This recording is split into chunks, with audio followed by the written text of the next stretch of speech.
All right. So today is going to be the first of, we can call them Comp Sci Fridays, Computer Science Fridays, the first of our data structures and algorithms curriculum. Unlike the other curriculum modules, we don't do these all in like one block. Like we're finishing up the OOP curriculum module this week. Next week, you'll be doing the full stack module with Francisco.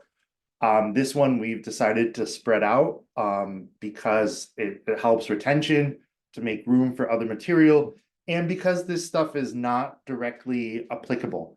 What we're learning here is really the fundamentals of the fundamental building blocks of how computers work, that's used to build operating systems and our programs.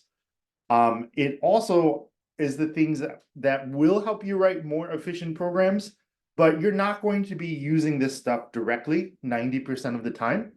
That said, it sometimes does come up in technical interviews, and it is considered, I think, core knowledge. It also is, I like to think of it as the keys to the kingdom. The deeper, like math is kind of like this. Like the more math you learn, you can go off and do so many things in life, whether it's statistics or physics or software engineering. And the more computer science stuff you learn with data structures and algorithms, I think the more it opens doors to different kinds of the field, because doing machine learning versus making a web app versus writing an embedded system versus doing computer graphics for a game or something, it's such a wide field. And so the more of this stuff you learn, the more I think it will help you have a really long career. That said, we don't have an assessment on this material, but it is important, and you will all be doing more and more leak code and problems, practicing and learning this stuff as we get deeper into the course. I think you'll also find the more of this you do, it kind of helps train those mental muscles. It's sort of like, you could think of it a little bit like programming strength training. That said, this is really just introductory, and we're doing more of an overview here. So it's okay we're not going to be able to eat the whole meal right at once.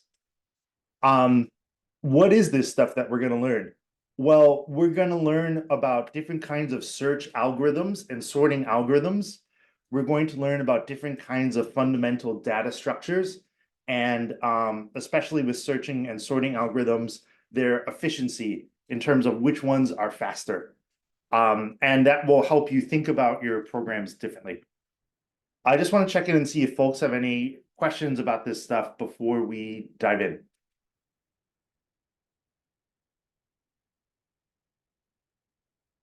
Cool. And most of this will all be in Python.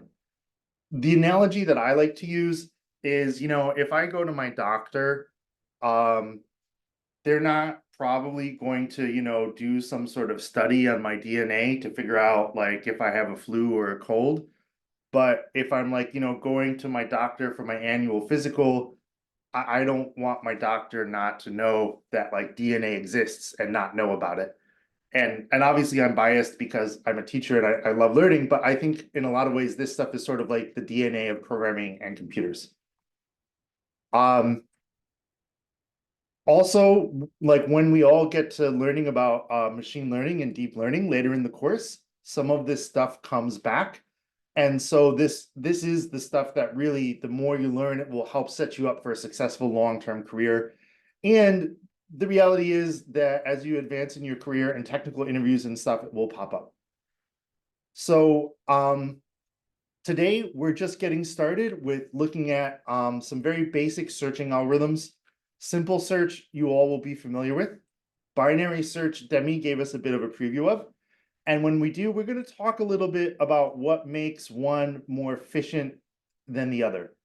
So again, the context here isn't I'm going to be implementing binary search all the time, but how to think about like what makes a program efficient. And also, like if we were building an operating system or building a programming language, then we might have to implement simple search or binary search. So that's sort of the context for this as well. So let's dive in and let's start drawing some diagrams and talking about stuff. So a great way to think about this is in terms of blocks. And everything in the computer is also stored in blocks. It's called arrays, which we will get into later.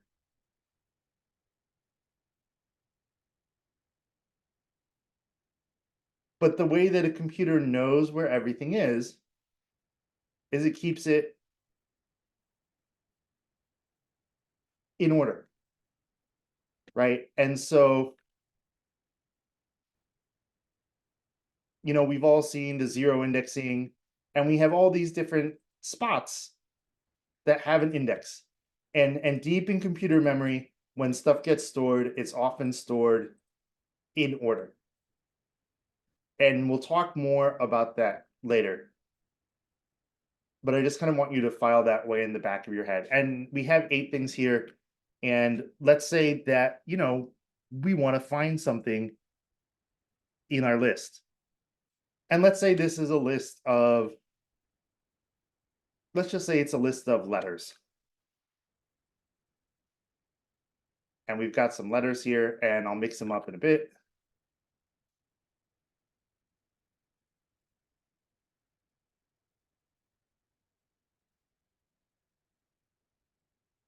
This one's L, and that can be D, that can be H. And the thing to think about too is, under the hood, everything is ones and zeros. And so this single character, it probably takes up something like 1 byte, 8 bits, ones and zeros. So it might look like something, it could look something like that under the hood, but the computer needs to put aside the same amount of space for each letter. So everything is kind of well structured and organized. And simple search is pretty straightforward, and we've all seen it. And in fact, let me go ahead and write some code. Because if I want to go through a list and I want to find, the letter I, well, the easiest way to do it is, start at the beginning and move through until I find my target, until I find what I'm looking for. And if I is over here, I only have to go through the first 5 things. If I was at the end, I would have to go through the whole list. And this just simple left to right searching through an array or a list is what simple search is all about. And this is just to get us started and warm us up and as a point of comparison. So I'm going to write a little bit of code to build this out, and then we can talk about it. So we've got LST for a list of stuff. Target is what we're looking for. And let's make a for loop in Python. And I do want to use the index. I do want to print that out to help us illustrate and see this. I think you may have heard the term element or item. We'll talk about all the elements in a list or items in a list. And in order to get the index from a list in Python, I need to turn it into what Python calls an enumerable or an iteratable. So I'm going to use the enumerate function. That will give me an index. I'm going to change this to a Q, in fact, because I don't want us to get confused with I's. So I's for index and the actual element in the list itself. And if I find a match,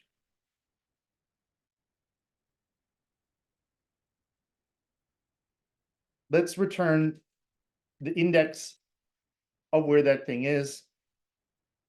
If I don't find a match, let's return -1.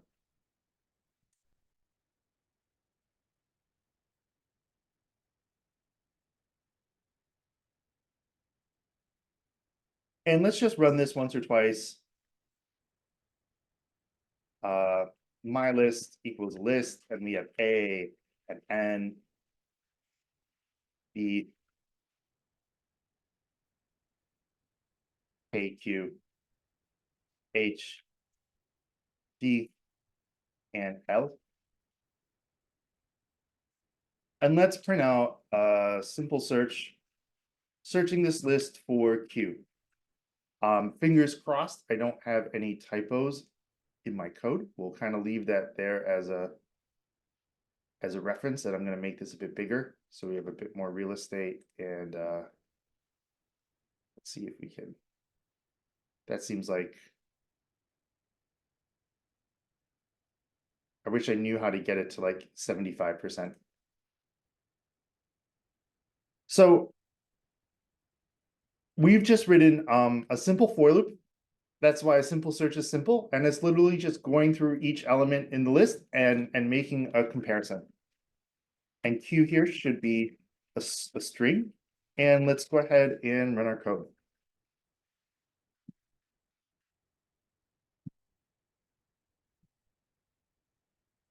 And indeed, the code did its job. It found Q. It was at the end. If I put in something that didn't exist, like Z, we would get -1. So what's the worst case scenario for finding Q with our simple search? Like, what if Q wasn't here? Where can we put it that would take the longest to find? Not a trick question. Like At the end. here. Sorry? At the end. Yeah, exactly. If Q is all the way at the end, it's going to take longer. Right? If Q is over here, and let's put L over here, and we search for Q. Take 7. Right? So in this case, our worst case performance is it takes 8 comparisons. It takes 8 steps. 8 because we zero index, so we start with 0, 1, 2, 3, 4, 5, 6, 7, 8. The best case is right here at the beginning, right? But we don't know which one we're going to get. And in fact, let's count the steps. Let's make a little variable, steps equals 0. Let's just put a print statement in here that says something like step.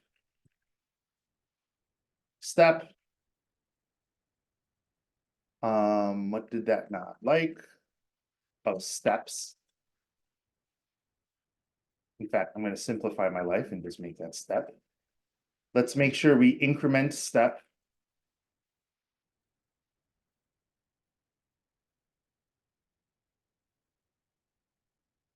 And now if we run it again, we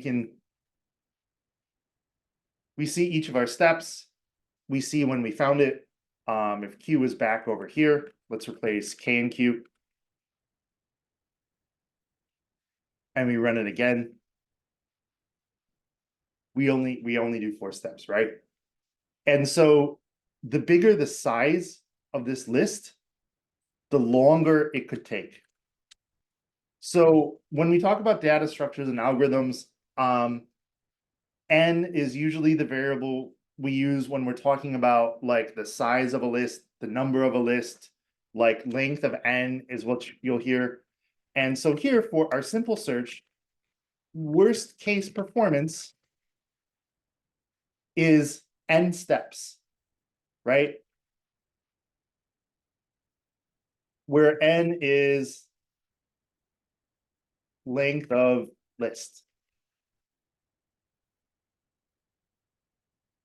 And if instead of searching for, through a smaller list of things and my list in queue, if instead we were searching through maybe a longer list of things, like if we do list and we do range, and I do, what is it, like 101?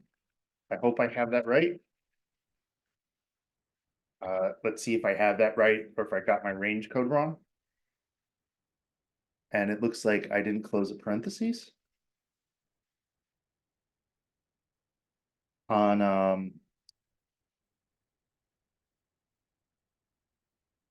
there we go. Let's try this one more time. type int object is not a new rule. I'm actually going to ask ChatGPT for help. Python use range to get a list of ints, because I almost had this, but I can tell my syntax was wrong. This is what ChatGPT is for. So I just can make this even simpler. I think I can just do list and range.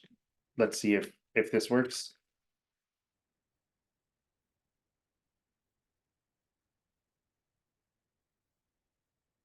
Let's actually do my favorite kind of debugging, which is simplifying.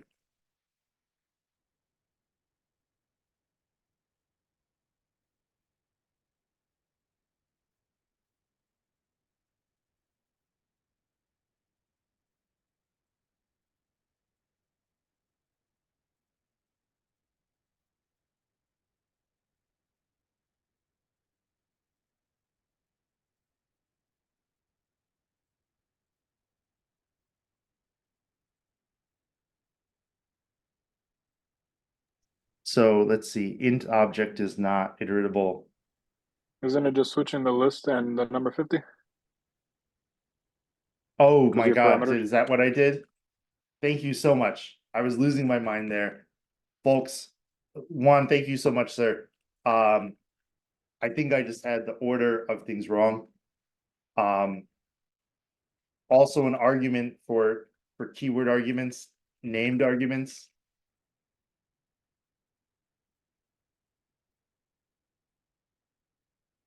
And now we're cooking. Thank you. So we don't need that. And so right here, the worst case performance is going to be 101. The bigger our list gets for simple search, the worst case performance is the length of the list. We use the term big O to talk about worst case performance. Big O N means the worst case performance of an algorithm is N steps.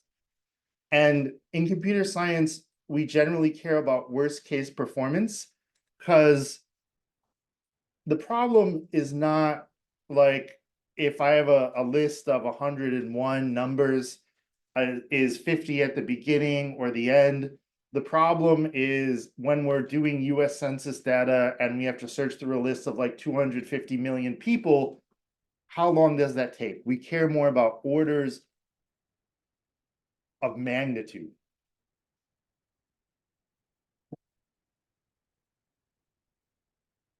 And we'll talk more about Big O a bit later in this lesson and in future lessons. But the basic idea here is when we look at how efficient a searching or a sorting algorithm is, what we care about is the worst case performance. We'll also want to think it's useful to think about average case, best case, but Big O means worst case. And when you compare, you usually use Big O. The other thing to note is that I don't care if I'm comparing strings or numbers. I could be comparing a list of tuples or of dictionaries or searching a list of dictionaries. I don't care that I have this extra step here if I'm incrementing this step variable. The way we sort of analyze an algorithm is a bit more theoretical. We care about these comparison operations, right? We're looking at the if statement right here. How many times do we do this comparison? How many steps through do we have to test?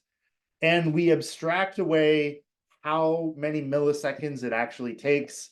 I don't care if comparing strings takes a half millisecond longer than comparing numbers.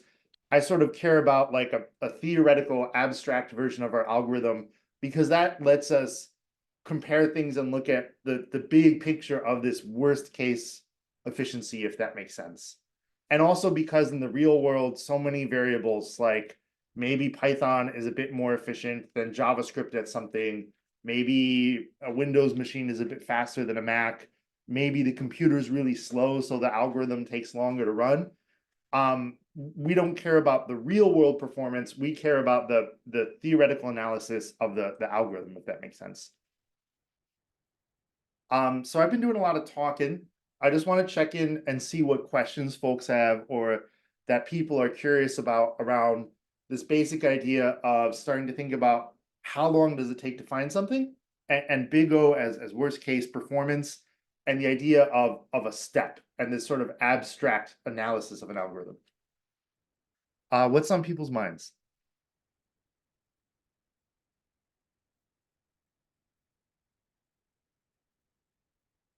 How are we feeling? Does this make sense? Are we feeling good?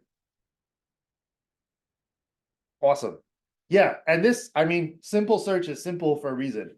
A lot of this is straightforward, and we're building a lot of our basic building blocks that we're going to build on top of right now. In just a minute, I want to start talking about binary search, which gets much more interesting. But let's look at something that has really bad performance. And the thing to note is the n here, when we see big O of n, we call this like linear performance. Because as the size gets really big, it just keeps increasing normally. Like if I had to do, like just for example, I don't know, let's say we had our list. Let's pretend I don't know, list equals list plus list. I think what this should do is double the length of the list.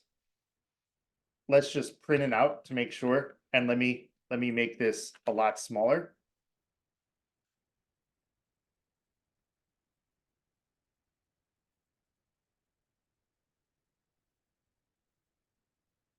Yeah, so right here on line 7, I'm doubling the length of the list.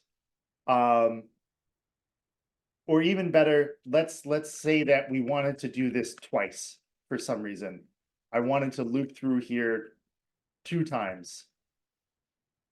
And what I wanted to do is maybe we get like desired index equals none, and we do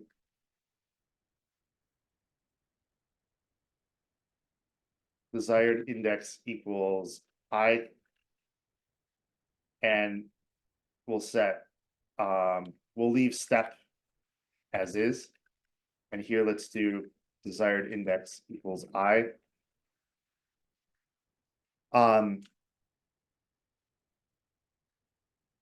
This is a bit of a contrived example. I'm not sure why we would want to loop through this twice, but let's say that we do.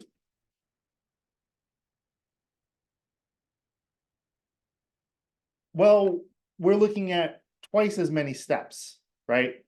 And in fact, we didn't find what we were looking for because 500 isn't in this list of 10 things. So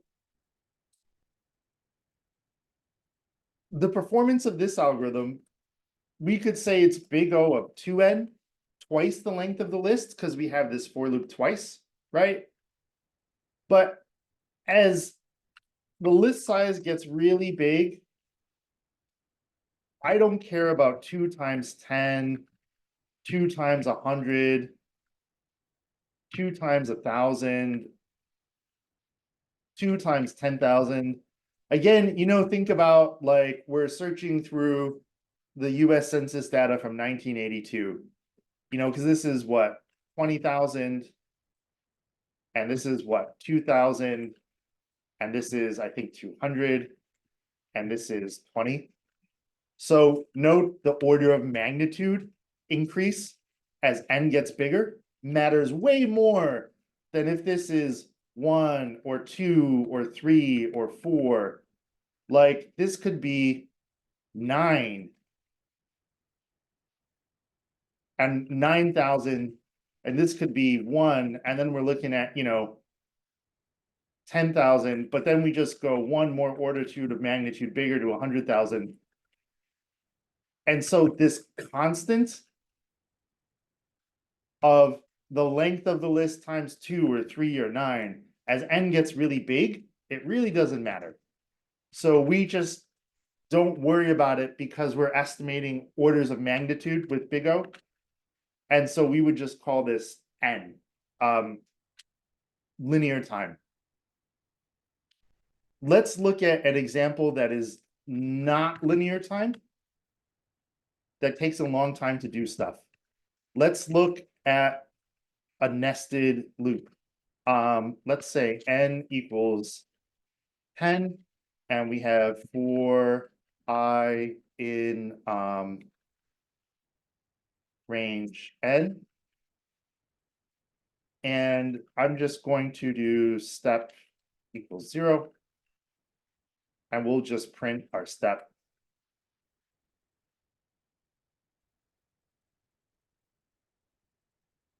And let's say our target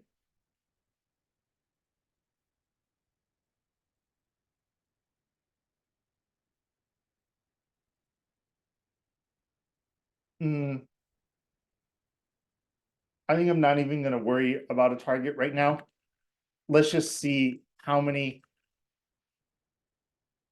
steps this takes.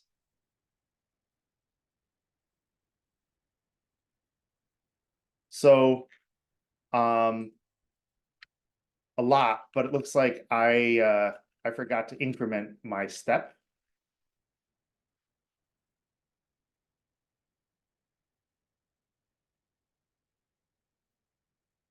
So I think you've all seen a nested for loop at some point, and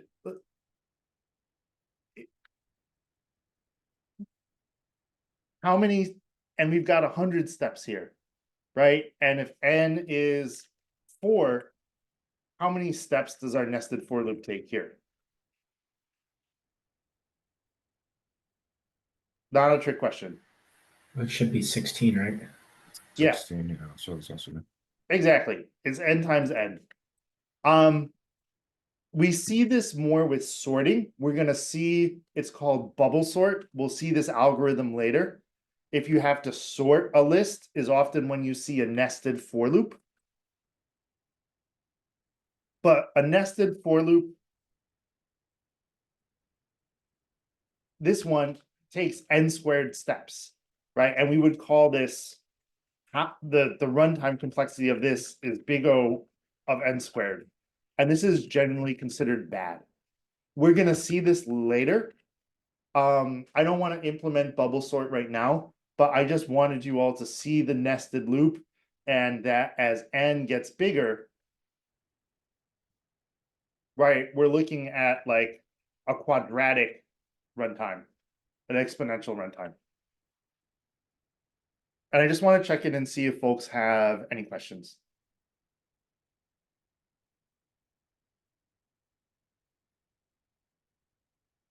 Okay, cool. I have a Let's, question oh, before please. you. Yeah, Other than like bubble sort or like sorting arrays, is there any other case where you would absolutely need to use a nested for loop that's pretty common? I'm sure there is. I can't think of it off the top of my head. I think it would just, yeah, I can't think of it off the top of my head. Sometimes it's unavoidable. I'm sure there are algorithms out there that have n squared time complexity. In general, the goal is to beat it though. When you're writing code, this is actually probably one of the more practical pieces. Like the truth is, if we just have 100 things, computers are incredibly fast, and if we have a nested for loop, who cares? But if we have 10,000 things, then it might start to matter. Just to get the code to work, I think a nested for loop is fine. But once your code is working, if you have a nested for loop, depending on like how much stuff we're searching through, it might be worth going back to see if it can be refactored. Sometimes it can't. Sometimes you need it. But I think this is a good thing to keep an eye open for as you write code. That leads me to my other question. So, like, for instance, if you have a while loop that just runs, it doesn't really do anything except just keep your program running. Like, say you did a while true and then had a for loop in there, would that wouldn't really increase your runtime, correct? Necessary or not really runtime, but like I guess your memory, like what's being processed. If you have No, a not really. okay, Yeah, not really. Usually when you have a while loop like that, you're getting like user input.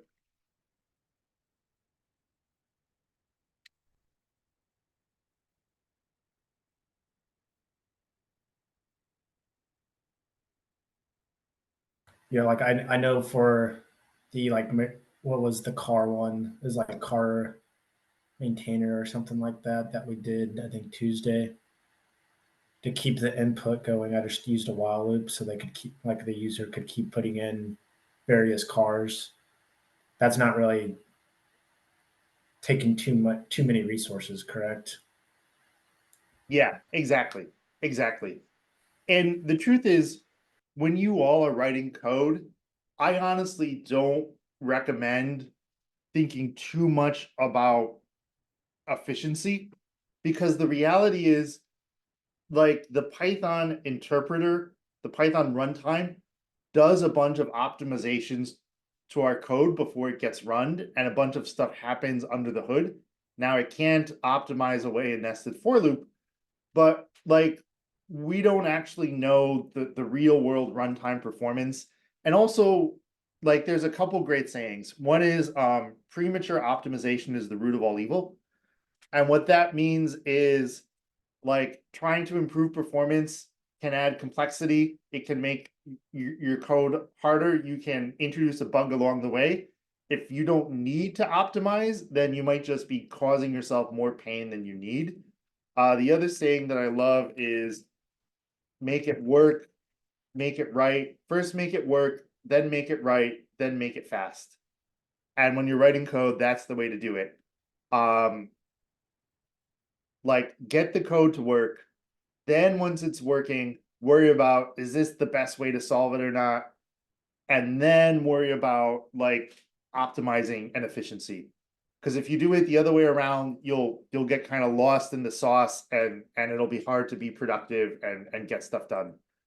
Also, it's important to remember that what we're talking about here with algorithm analysis is a bit more theoretical. Um, Again, like real world program performance, these concerns, they're not irrelevant, but they're often not necessary, and it's always the slowest part of the program that you care about, because that's the bottleneck, right? But so this is a good example to see, because I think this is what you were saying, where we have a while loop that goes on forever because it's getting some user input. And we do a for. So the other thing to think about here is this is what the program is supposed to do, right? We want the while loop to keep going. And let's just pretend, you know, that this for loop is doing something important for the program.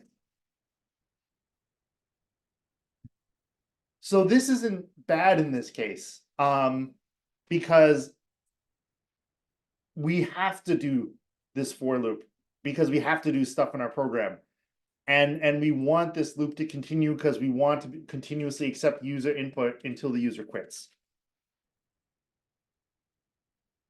Right? Unless, like, whatever we were doing here, if there's a way to refactor this so we don't have to do a for loop to go through everything.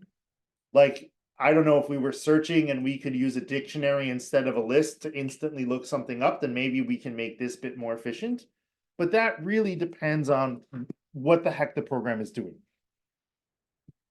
So for loops, like, in and of themselves, aren't necessarily bad, if that makes sense. Yeah. Yeah, great question. And give me just one sec here, folks. I want to plug in my headphones. Bear with me for one moment.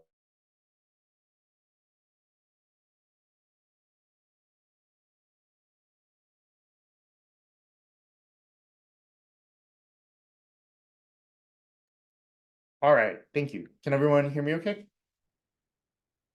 Awesome.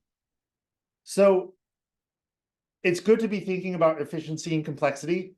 You do not want it to be a blocker for getting your code to work. First, make it work, then make it right, then think about making it fast. Otherwise, you're adding complexity and difficulty upfront and you won't get stuff done. Let's look at binary search. And let me just check in. How are people doing? Are we feeling good or do we want to take a 5-minute break? All right, let's do it. So we've seen simple search. We've started to talk about runtime complexity. And in fact, if I was to draw a little graph, and let me grab our trusted TL draw here. And we had, runtime complexity, which we now know is worst case performance, which means worst case number of steps to find our thing, right? For a search algorithm, for a sort algorithm, it would be worst case number of steps to sort our list. And over here we have size of input, which we call n. The size of the list that we're sorting or searching. And we've seen that for simple search,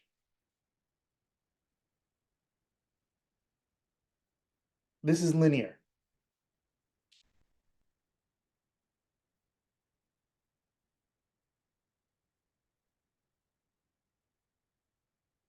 Now, if I had a dictionary, and let me go ahead and comment this code out. If I had a dictionary, and let's just say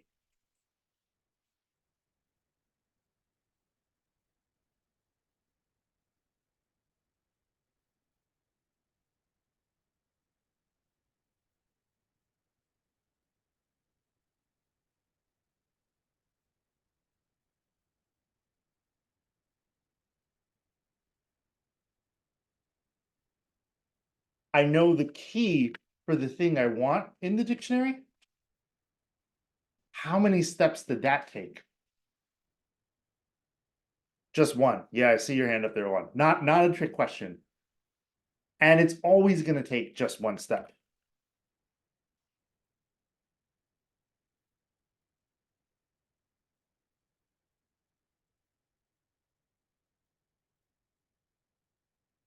So we call this, we can call this constant time. We would say our worst case performance here is 1. Right? And sometimes constant time might be 2 or 3 for things that are not dictionaries for other kinds of algorithms. But for searching, if you can put something in a dictionary, and we'll learn later about a data structure called a hash map that's very similar, this is super efficient, right? Because the way a dictionary is designed is if you have the key, you can grab the value very quickly.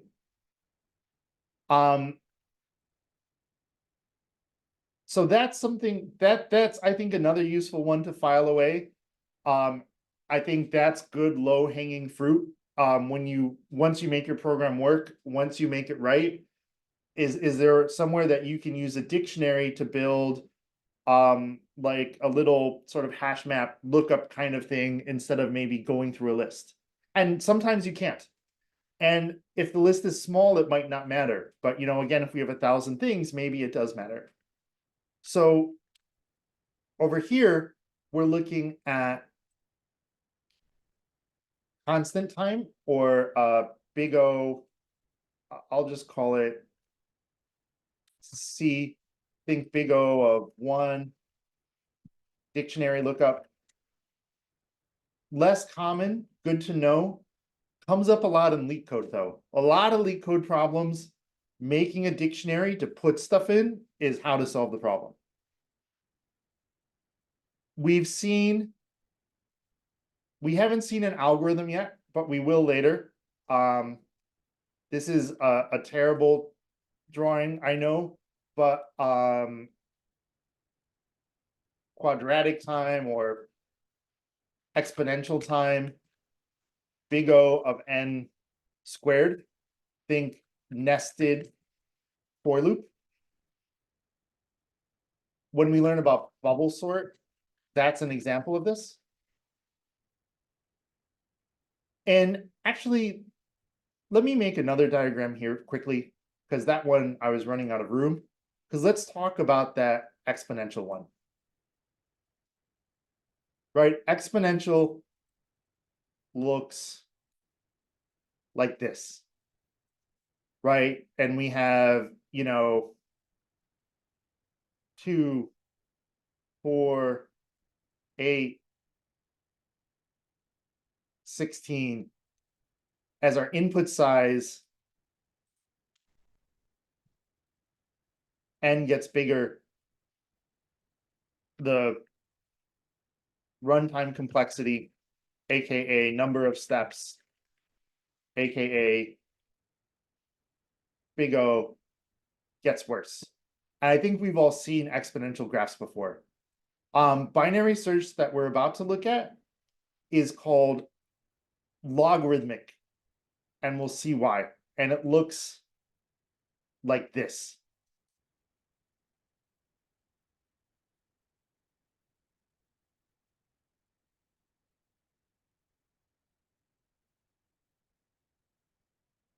So it sort of has a relationship to powers of 2. And with most algorithm analysis stuff, when we're talking about exponential or logarithmic, we're talking about powers of 2. And if we have time, I'll touch on kind of like what a logarithm is later. But I think the easiest way to see it is, let's talk about what binary search is and draw it out, and then we'll write the code. But I want you all to look at these 2 curves over here. With the, let me grab our annotator.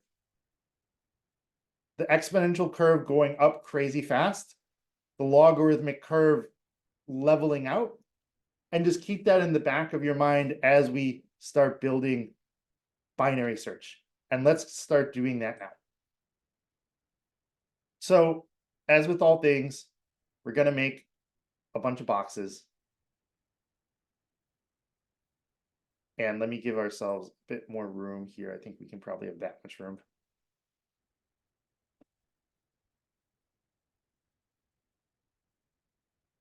And let me make some little tiny boxes here.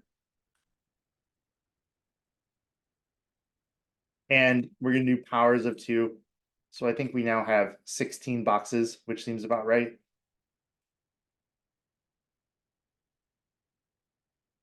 And let's say, let's just put, numbers in here. And let's just say we start at 1, we have 1, 2, 3, and so on up to 14, 15, and 16. And the important thing to note here is we have a sorted list. List length is 16. So n is 16. So our list is sorted. And let's say I want to find something in this list. And it's a lot like looking up something in a phone book or looking for a word in the dictionary. If I'm looking for the definition of catalyst, I'm going to turn to where I think the C's is. If I'm too far ahead, if I'm too hot, I turn back. If I go too far back, I'm going to turn a bit forward. I'm kind of like carving up my search space. And that's actually exactly what we're going to do here. We're going to start in the middle. And let's flip our thing around.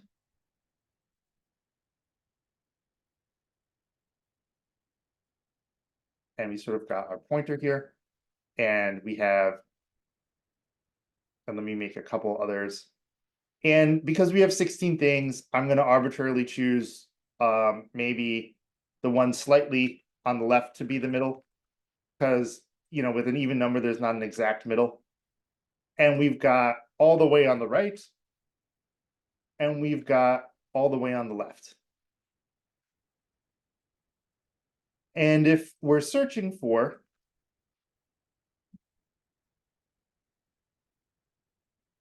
12, and let me, in fact, go ahead and fill in some more numbers here.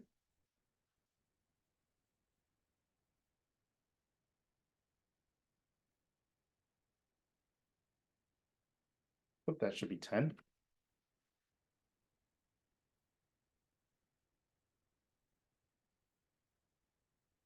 If I'm searching for 12, binary search says, let me try the middle. Let me start with list sub, I think it's list sub 7. And I know, remember, I know that list sub 15 is all the way on the right. And I know that list sub 0 is all the way on the left. Because I know the length of the list and the list is already sorted. So we start in the middle. And if it's too big, let's go halfway in between. Right? Let's now go, let's say, here. So it's probably list sub 11. And in this case, we found our target. But let's pretend maybe our target is 9. Well, 12 is too big. So at this point, what we need to do, and what I think I'm going to do, is kind of make each of these guys slightly bigger each time to indicate the order. Now we need to cut our search space in half again. Let's say we go here to look at 10, which I think is list sub 9, and 10 is too big. So we cut it in half one more time, and there's only one thing there in the middle, right? And let's make this last one really tall just so we can see it. And now we found our match. So we're just slicing the search space in half every time. And that's how we get this logarithmic curve for the worst case performance of this, because each time we slice it in half, there's less and less to look at. And we're just, and binary, as in binary meaning 2, as in with binary numbers, there's 0 and 1, only 2 kinds of digits, as in we cut it into 2 parts as we search. And so that's the idea behind binary search. And the algorithm is super friendly. I think you'll all be excited to see it. And we're going to code it up in just a minute. I just want to check in and see if folks have any questions. So you said binary search is big O of logarithm n, right? Correct.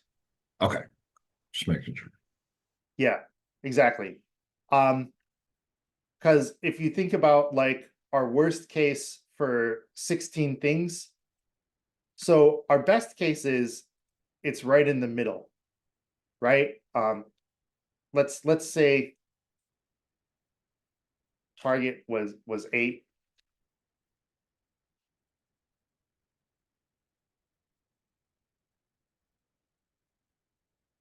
Let's make this green. Well, then we're golden, right? The first guess gets it. What number do you think would take the longest to find with binary search?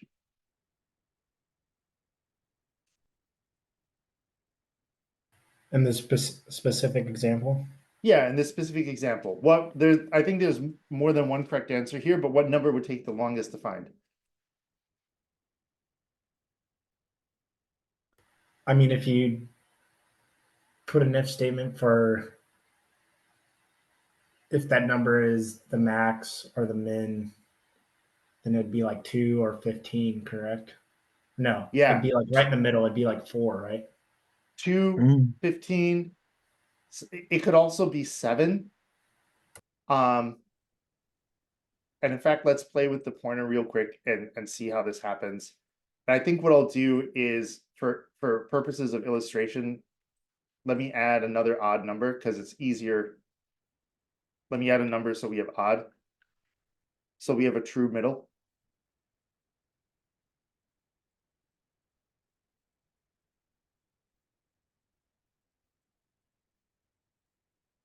So we have a true middle here now of 9, right? And we have 8 to the left of 9 and 8 to the right of 9. And let's say our target is 1.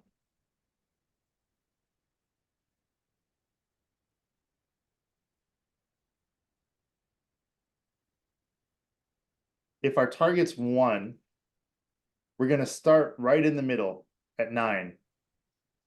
9 is too big, so we're going to cut it in half. 5 is at the halfway point, right? So we've tested list sub 8 equals 9, list sub 4 equals 5. And remember the target's 1.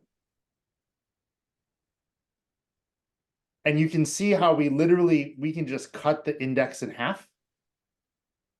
And so now let's cut it in half again and look at list sub 2. List sub 2 equals 3, and I'm pointing the pointer at the wrong spot. Now 9 and 5 are both bigger than 1, so we kept going left. And in fact, we still have to keep going left because 3 is still bigger than 1. So if we cut list sub 2 in half, that gives us list sub 1, which is 2. And then finally, list sub 0, which is 1.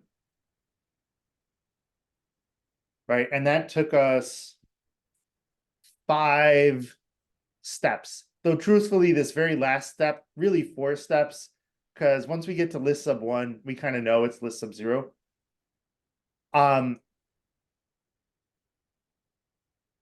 And so that's our worst case performance here. And let me make sure, let's see here. Log base 2 of 16. Yep, we can use, I didn't even want to do all that, but we can do all this.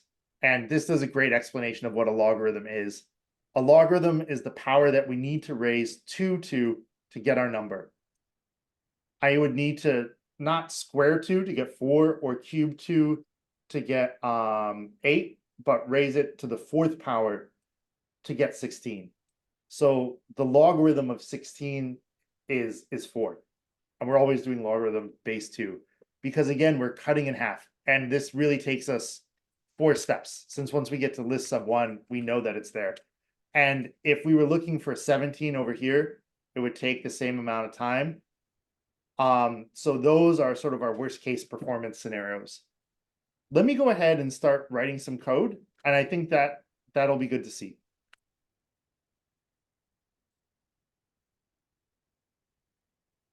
So let's comment this out and let's start writing binary search. And actually, I do just want to pause and check in and see if folks have any questions before we start writing code.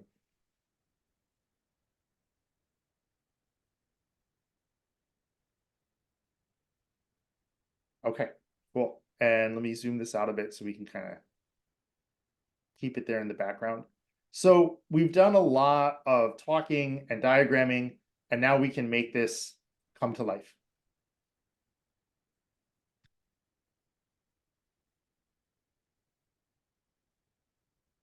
And we have a list, and we have a target that we're looking for. And just like before, we're going to use a counter for the number of steps so that we can print this out as we go. I want to get the indexes of all the way to the left and all the way to the right of my list. So the lowest index is obviously 0. And then the highest index is going to be the length of the list minus 1. And let me get rid of the L here.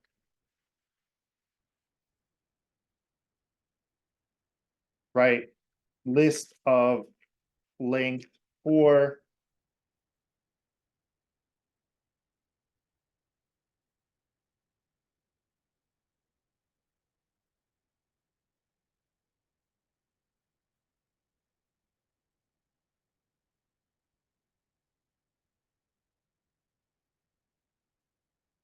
So these are our low and high index values.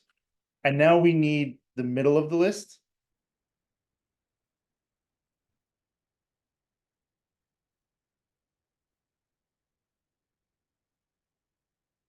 And we can just add these together. We don't even really, with always starting with 0, I'm not sure if we need to add them together, but it can't hurt and it's nice to see. And we're going to divide by 2, and this is going to do some rounding for us. So if we have an even number, it will, let's see if it rounds up or down. I'm actually not sure off the top of my head. Let me do a quick list range 8, and let's just, so this isn't going to do anything. I just want to see if we're rounding up or down.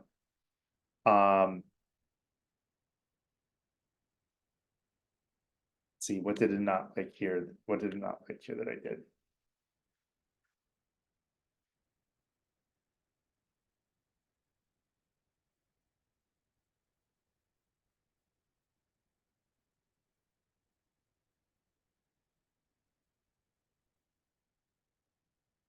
I had my parentheses in the wrong spot.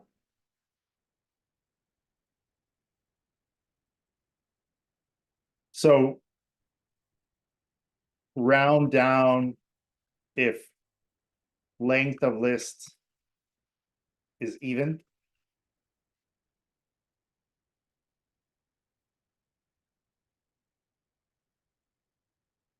And what we're going to do is we check the middle, right? Just like we did with our pointer over here on the left side of the screen. Our binary search starts in the middle. And if it's our target, then we're done.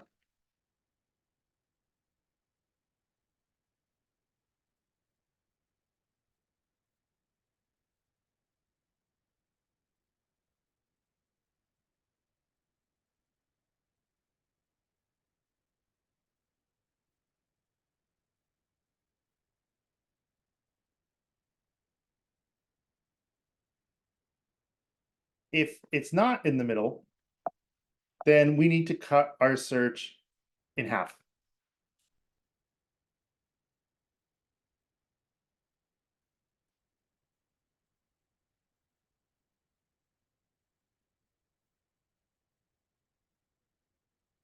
But what we need to do is we need to figure out if we're too hot or too cold.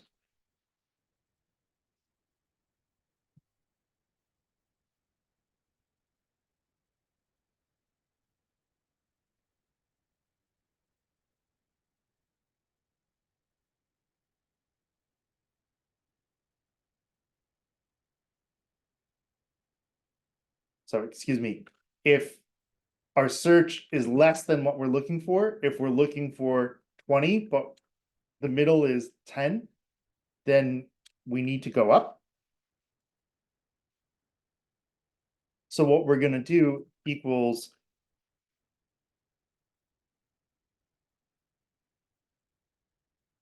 and let me change these names to match. So what we're actually gonna do is we're gonna take our low counter and just bump it up.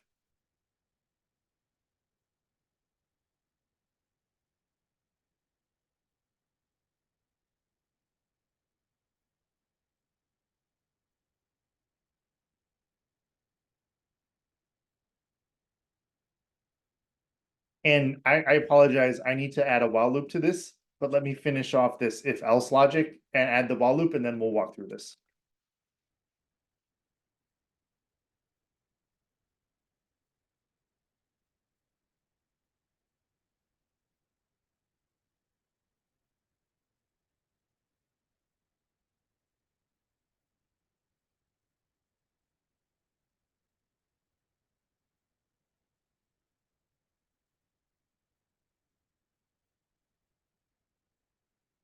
So my apologies, folks. I goofed a little in writing this out. Let's condense this a bit.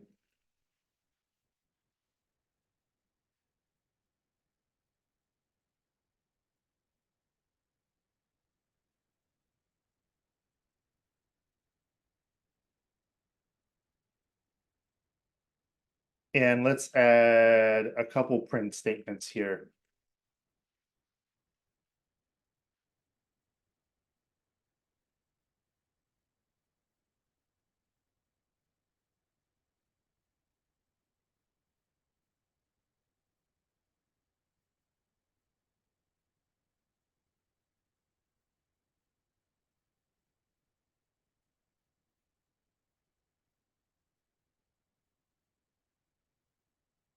So let's run this for 16 things.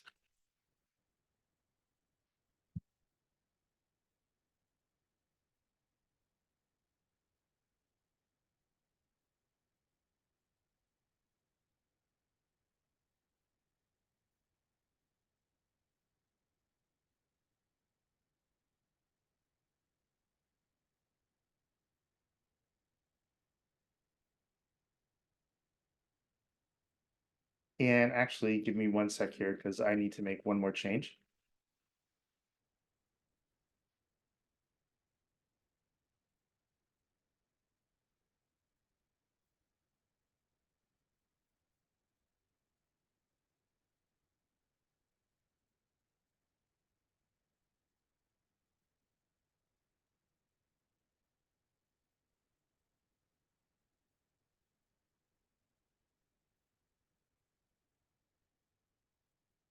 And let's use one as the example.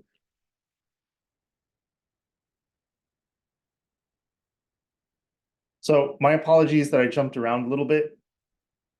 Let's run this code and then we'll walk through it here in the diagram as well and talk about what's going on.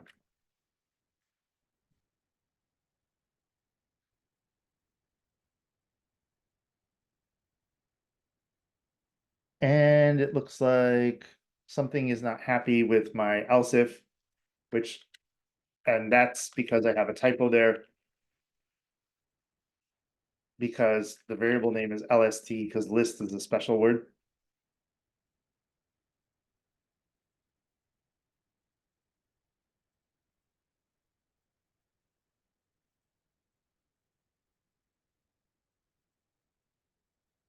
So let's walk through this and see what happened. Right, and what we see here happening too is the implementation functions a little differently than the way that we walked through it. And that will happen sometimes depending on how there's multiple ways to implement all of these algorithms. So let's just walk through this code and see this in action where, and in fact, let me go ahead and I apologize. Let's make this 16.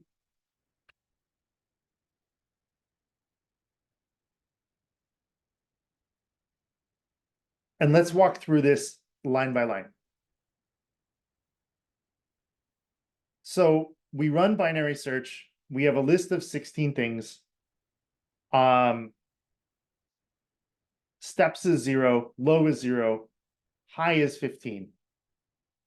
And let me, in fact, over here, get rid of this because we don't have a 17th thing, and our high belongs over here. So our first comparison is going to be list of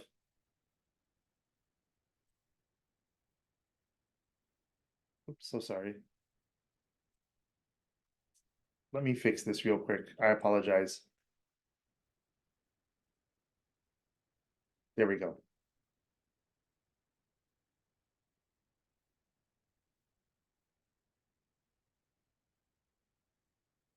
Our first comparison here on line 80, we do list of middle. Middle is index 7. So 0, 1, 2, 3, 4, 5, 6, 7. So we're looking at 8, and we're comparing it to our target, which is we're searching for 1. So 8 is not less than 1. So we don't do this else if, we do this else. 8 is bigger than 1. So we cut our search space in half. High moves to mid -1. We go back to the top of the while loop. Low is still less than high. We reset our mid to low plus high divided by 2. So 0 plus 7 over 2, which gives us 3. So the middle is moved to 0, 1, 2, 3. And we go through the loop again. And we compare what's at index 3, which is the value 4, to our target, which is 1. 4 is not less than 1, so we skip this and we go here. And once again, we shrink our high pointer to mid -1. And now up here, again, we're at the top of the loop and we're looking at 0 plus 2. Cut in half, which gives us 1. So our middle is at index 1, which gives us the value of 2, not equal to target, not less than the target. So, oh, let's see if I have this right.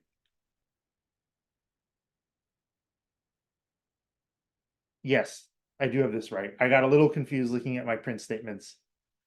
So once again, we shrink it one more time, where we take the high and we move the high to middle -1, which gives us,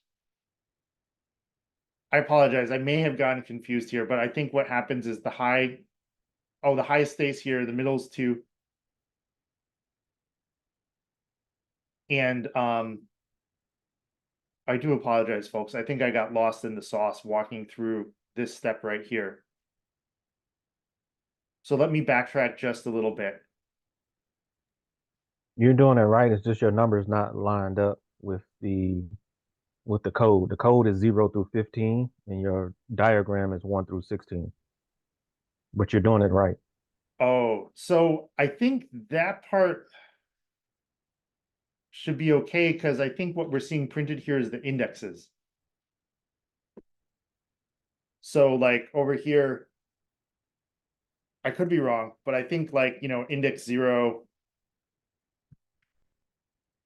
index 1, index 2, index 3, index 4, but then the values are 1 up. And I should have put that in the print statements. Yep, correct. But it looked like you're doing it right so far. So I don't think Okay, you're not awesome. confused. Yeah, I think I just got myself confused then at some point.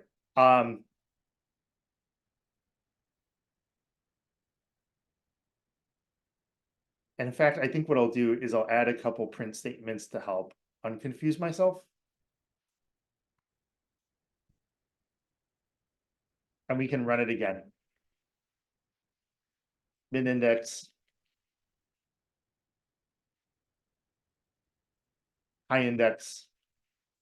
And in fact, let's just add another print statement and say f string comparing mid value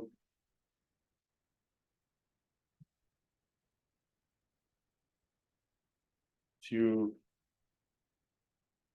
target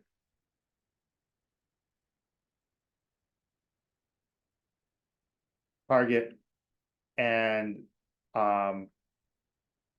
let's add a print statement here. Match. Let's add a print statement here.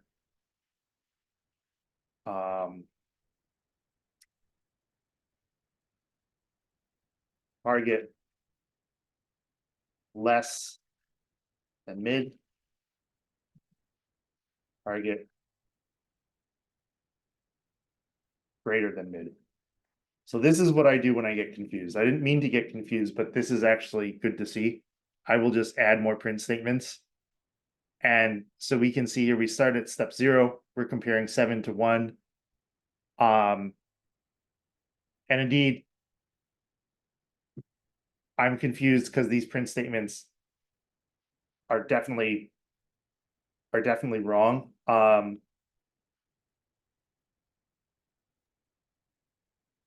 greater than, yeah, let's rename this mid greater than target.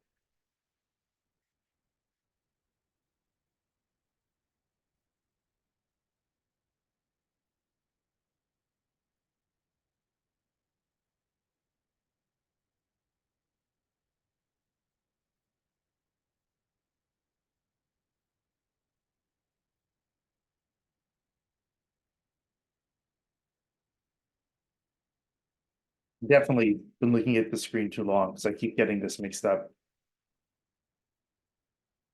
That looks more correct. Where now I think the print statements line up with what's going on.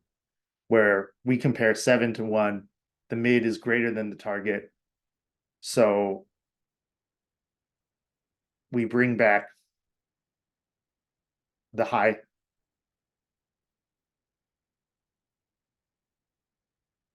And then our middles at index 0, 1, 2, 3.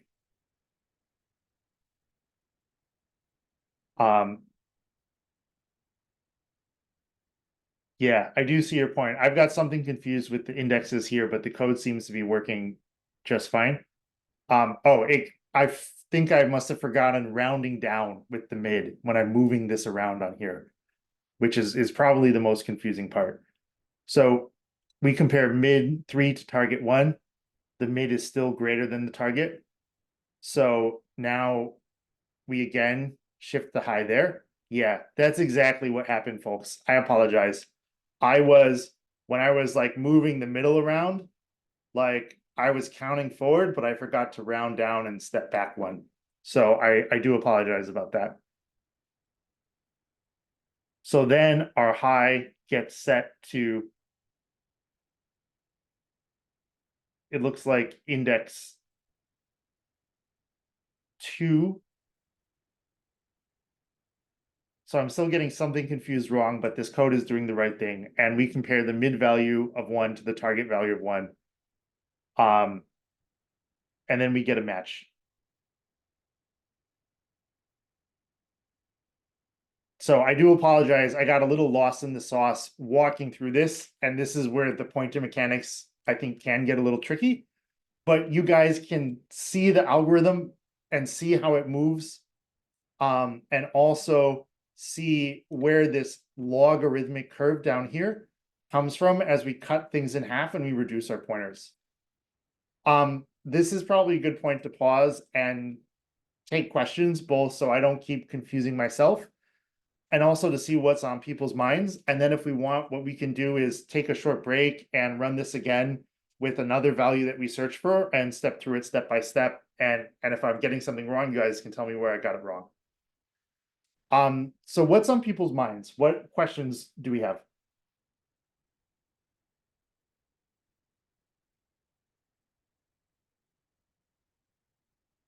And do we want to walk through another example and maybe like take a short break and then walk through this with another example? Yeah, I understand what it's doing, but I think maybe if you could on line 94, maybe do your range to line up with your diagram over there. Do Yeah. 1 through 16 or 17. So it'll line up with your diagram, I think will be golden. Yeah, I agree. I think I got something off there. Um, yep, yep, Demi, you're totally right. I apologize, guys, because the range is giving us a 0. Let me fix that right now. Let's take 5, and then we'll do 1 or 2 more examples. And this is the last thing we're looking at for this lecture. So then we can break, and you all will have a bit of time to write some code for a binary search problem yourself, or take a break before retro. Sound good? All right, awesome. Let's take 5, and then we'll walk through this again. And Demi, thank you again for pointing that out. See you all in 5 minutes. That was James. Oh, in that case, thank you, James. Yeah, I totally jumped to the conclusion that the range started at 1, which was wrong.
Hey, everyone, let's start to reconvene. And we can walk through maybe like one, maybe two more examples, and I think that will help seal the deal for us.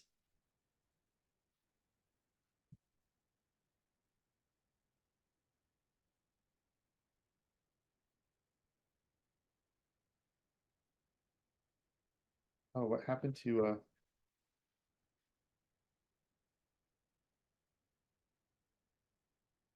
there we go.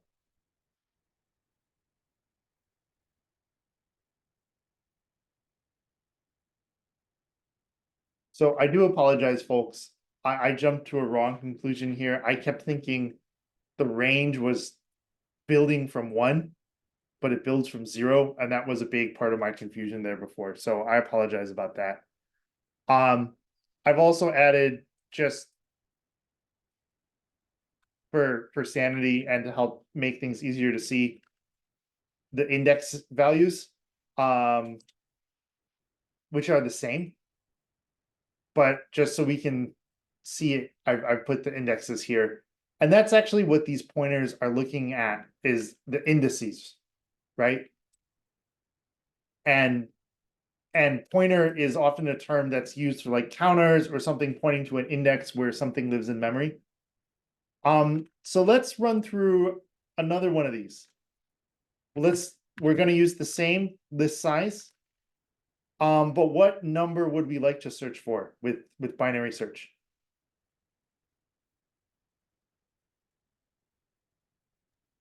Four. 4. I dig it. Let's do it.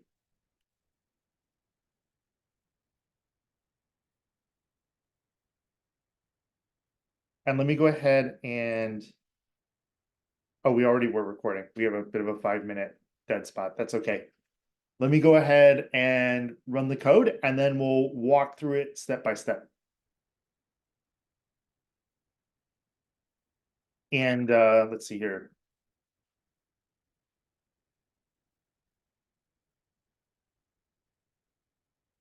That does not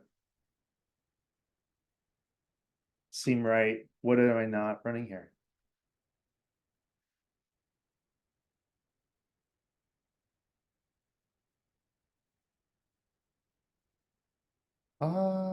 Binary search, my list, 4, list target.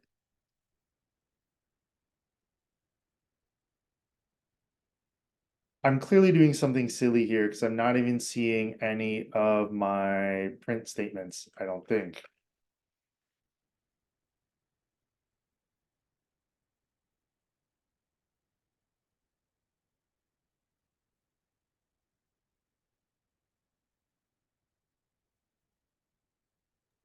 I'm sure what mine's different because I've been coding along with you and mine works. Mine printed out all the print statements. Yeah, let's Um, see where the mistake is here, because low and high. right. Oh, um, It let's never print enters out the the, while loop because it's -1 and high. I'm sorry. Oh, thank Yeah, you. I don't have that high equals That, -1 in yes, mine. there we go. Someone had a question, actually a really good question, which was, if I want to get that last element in a list, I can do this with a -1 index. And so often we'd want to do that, but the problem we run into that you actually just saw is high here. It's not just about getting the last element in the list, but we actually need the index value of the last element for our arithmetic and for these comparisons. I was getting real worried there for a moment. Thank you, guys. There we go. So let me go ahead and give us a little bit of room. And let me go ahead and there we go. We have just enough room to see all the steps. And we can bring this over here. I think that gives us just enough room. Can we see the code okay with all this stuff? I know it's a little cut off. Let me hit the Alt Z. Is this readable for folks? Okay, awesome. And let me use the sort of arrow pointer. So we're at the first time through the loop. Our step is 0. Our low index is 0. Our mid index is 7, which is the middle of the list, right? Rounded down because we have an even number of things. Our high index is 15. And the low, mid, and high pointers are all where they belong. And I'm not making that terribly wrong assumption that our list starts with 1 when the range has to actually start with the value 0. So we've computed the mid. We've printed that out. We printed out this comparison step, and we compare the value 7, that's the mid, to the target of 4. Obviously, they don't match. 7 is bigger than 4. So mid is bigger than the target. Half the time, as you saw, I honestly, I get confused pretty easily. So a lot of the times when I'm writing code, I'll give myself comments like this to help remind me about stuff, because it's easy to get lost in the sauce. So the mid is bigger than the target. So we need to shrink the high, right? Because the mid is bigger than the target, we know that it's not over here on the right side of our list. The target is not going to be bigger than 7. So the high gets moved to 7 minus 1, index 6. We now go back to the top of our while loop. Low is still less than high. We have not gotten to the very end of the list. We compute the new mid. 0 plus 6 divided by 2 gives us 3. So we have our mid index of 3. And now I feel like my sanity is returning. Before, I just, the worst kind of programmer error to make is the error of the assumption. And it's also the hardest one to figure out. So our mid is 3. And we're going to compare that value of 3 that's at index 3, the actual value in the list 3, to our target 4. Now we've gone too far. The mid is less than the target. The mid is less than the target. We're going into this else if. So we're going to bring up the low. We're going to bring up the low to mid plus 1.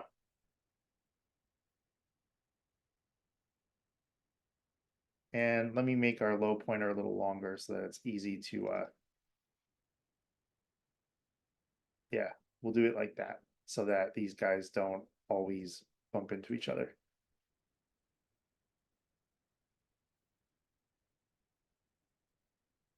So our low index is now 4.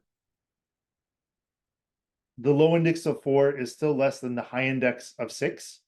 We need to calculate the new mid. 6 minus 4 gives us 2. No,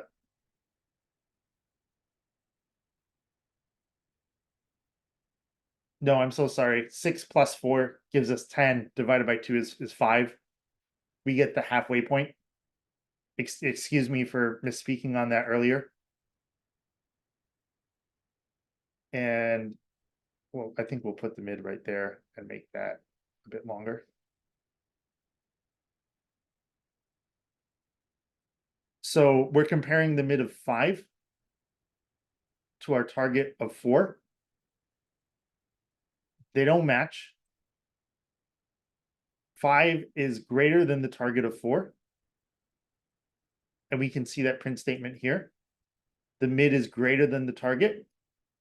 So let's shrink the high to mid minus 1. So our high pointer now gets moved to the same spot as the low pointer. And we're back in the while loop, and low and high actually equal each other. And we see that in our print statement here. the low index and the high index equal each other. We do our comparison, and we have to calculate the mid first of all, which is going to be 4, because we're adding 4 and 4 to 8, which gets us 8, and dividing it in half, which gives us 4. So the mid ends up pointing at 4 as well. So they're all pointing at the same thing.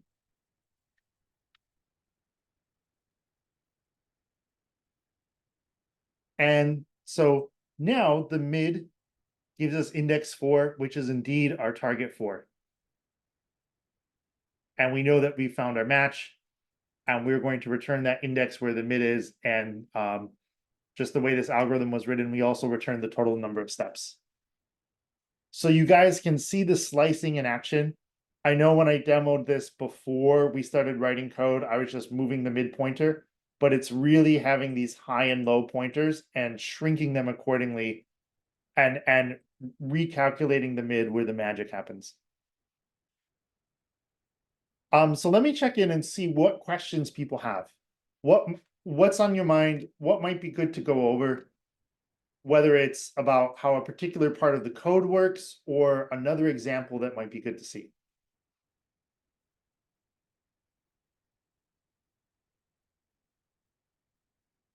And how are we feeling about this? Good? All right. And we've seen that the worst case is 4 steps. Oh, in fact, I forgot to increment steps in my code. I do apologize. Let's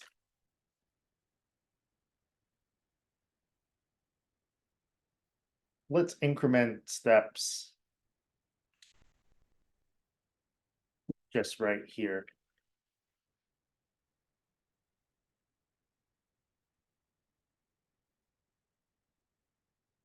And now our steps increase. And in fact, let's start our steps at 1.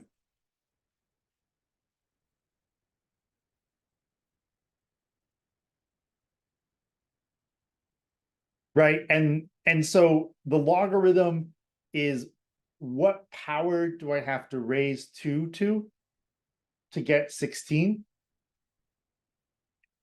And let me get a little red line here. Right, 2 to the 0th gives us 1. 2 to the 1st gives us 2.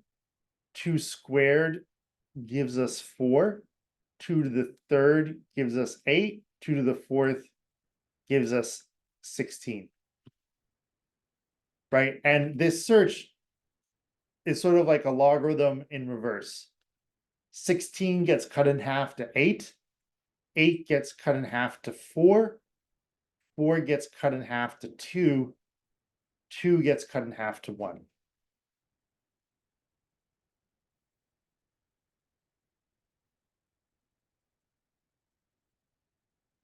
And the things that are hardest to find are the things that are sort of like on the edges. But this is way better performance than simple search, right? Like if we're looking for 15, it's going to take us 4 operations, 4 steps to find it, as opposed to 15 operations, which is incredible.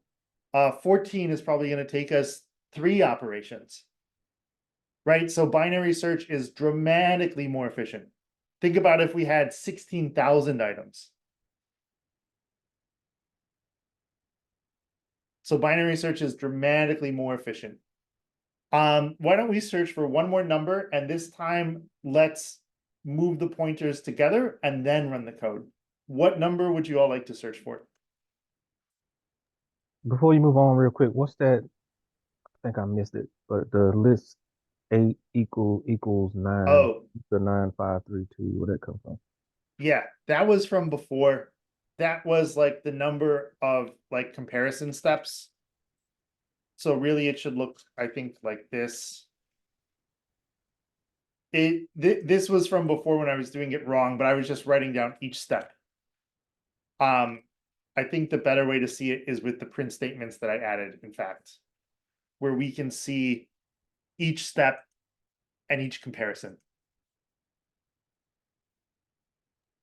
Gotcha. Thanks. Yeah, totally. And in fact, if we want, we can do, yeah, I think I'll just leave it as is with the print statements. What number do we want to search for? And then we can wrap up. I guess 11. 10 or 10 11. or 11, either one. I love it. 11. We're doing 11. So I'm not going to run this code. We're going to walk through this together and you guys are going to direct the pointers for me. So we start out, the low pointer is here, the high pointer is here, the mid pointer is in the middle at index 7. While low is less than high, we have our mid. Let me write down the target so that we don't forget. Let me write down the target real big.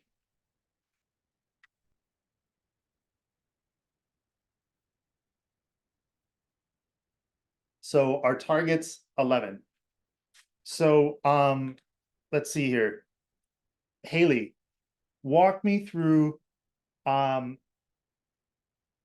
these comparisons. Which one of these statements gets triggered and how should I move my pointers for our first step? Okay. So for the first one, let me see which one you're on. Yeah. And So first it's gonna compare the low to 0, and then the mid to 7 for the middle, and then 15 as a high. And then after that, it's gonna say like, hey, this is higher than the mid. So then the low index is gonna be 8. And then mid is gonna be 11, and then high is gonna be 15. Yeah, I think that sounds right. Because we're comparing for our first step, low of 0, mid of 7, high of 15. List 7 is 7. And we compare to 11.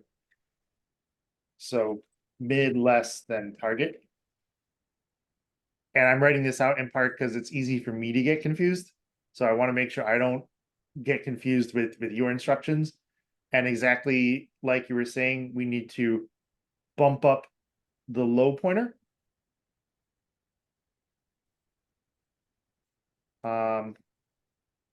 Let me grab the mouse pointer.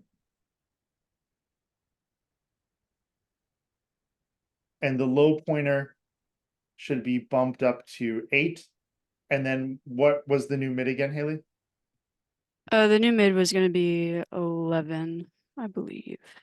Yes, I believe you are correct. 15 plus 8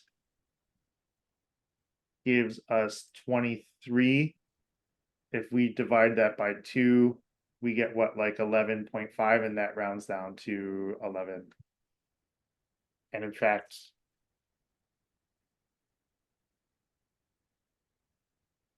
it, 15 plus 8.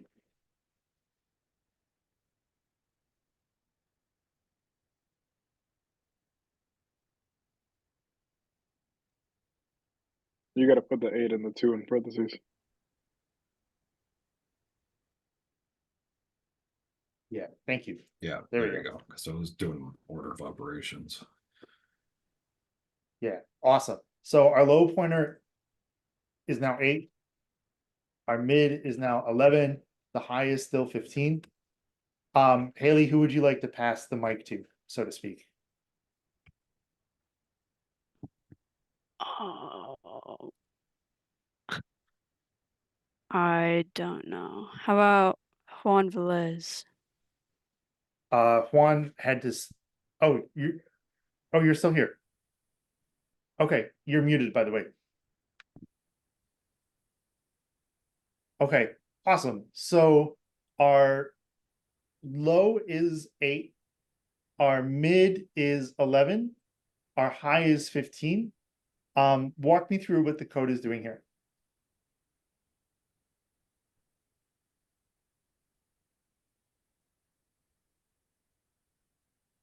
No, you're still muted.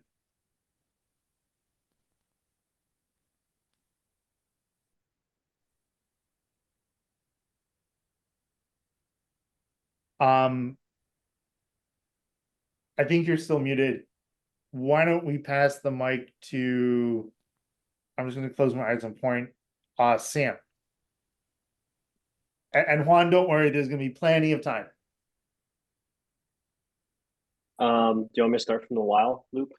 Yeah, let's start from the while loop. Okay.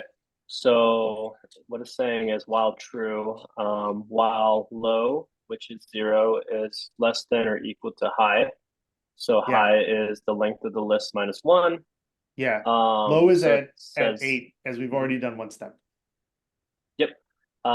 So it's going to say mid is the variable. So we're going to add those together and then divide it by 2 and make sure the, what is it? The double division is it's not going to have a remainder. Yep, it rounds so it's going down. to give you a whole number. Yep, it rounds down. And then the print's just going to print what step we are at, what and what all the indexes are. And then the print obviously is going to just print it at the list of mid, and then it's going to print the target. So it's going to compare the mid to the target values.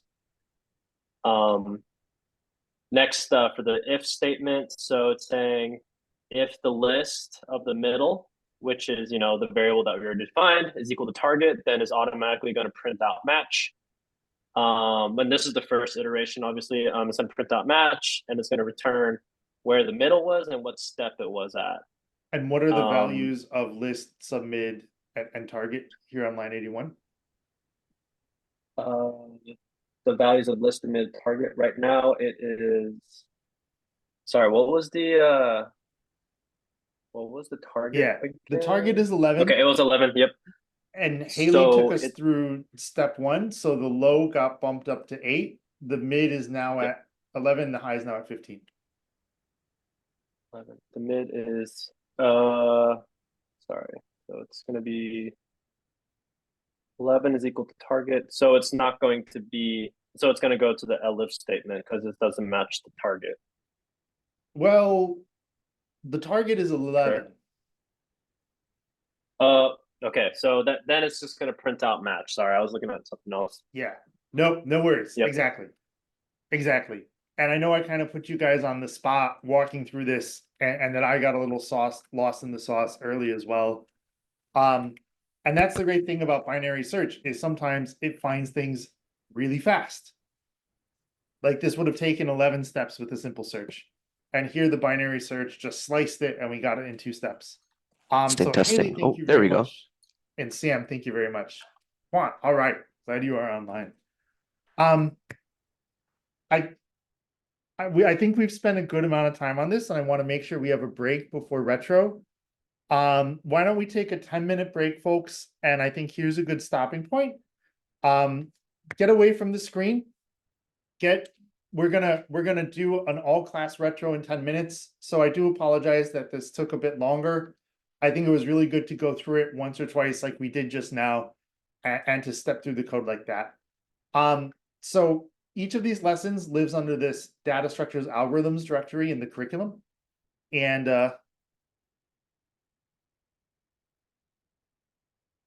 there is indeed homework for today's, though I just think I just have to fix that link. So there is a coding assignment to implement binary search, and we give you some instructions.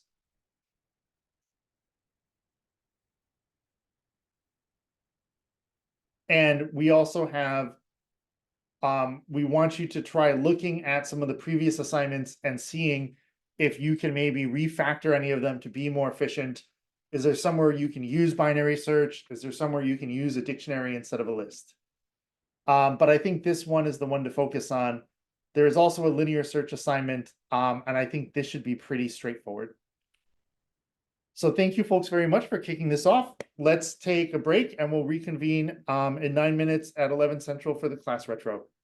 Thank you very much, everyone, and have a good break.